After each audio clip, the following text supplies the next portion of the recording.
shall now make a statement in my capacity as the representative of India.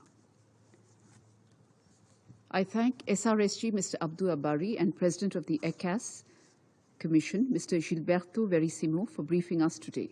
I will focus my remarks on three aspects of recent developments in the region: political, security, and humanitarian. The political developments in the countries of the Central African region have been positive, marked by electoral processes, regular exchanges, and collaboration between countries.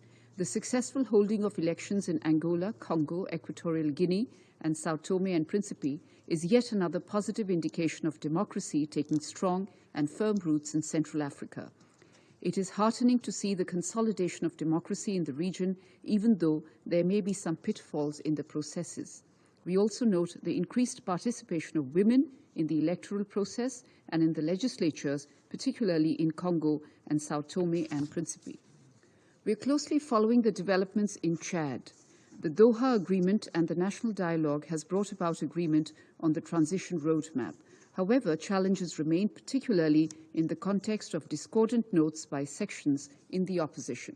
It is important that all stakeholders engage in dialogue to resolve all outstanding issues and recommit to the transition process. We unequivocally condemn terrorism perpetrated by Boko Haram in Cameroon and the Lake Chad Basin. We commend the role played by the multinational Joint Task Force in countering Boko Haram and affiliated terror groups.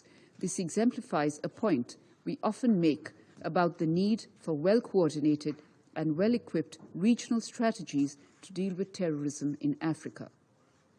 Downplaying the impact of terrorism on the security of the region and overplaying other factors impinging on regional peace will only serve to distort our understanding of the problem and, in turn, our responses.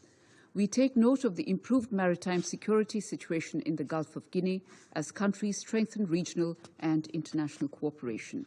We must continue to remain vigilant and follow through by bolstering maritime security capabilities in the region, coupled with providing adequate support to national strategies to deal with acts of piracy.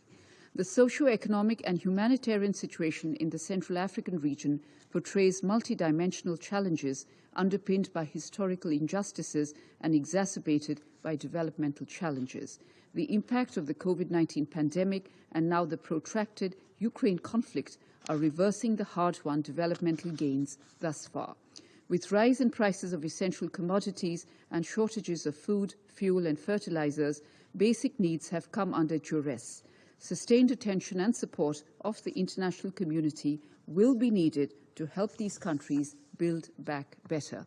In his report, the Secretary-General has pointed out, and I quote, "The most enduring solution to the drivers of conflict in the region lies in inclusive, sustainable development within the framework of the 2030 Agenda and Agenda 2063, unquote. An environment with strong democratic institutions, rule of law, and administration of justice will be necessary for achieving these goals. A focus on the fundamentals, therefore, is the key." Colleagues, India has cordial and friendly bilateral relations with all countries in Central Africa. We have enhanced our diplomatic presence in the region.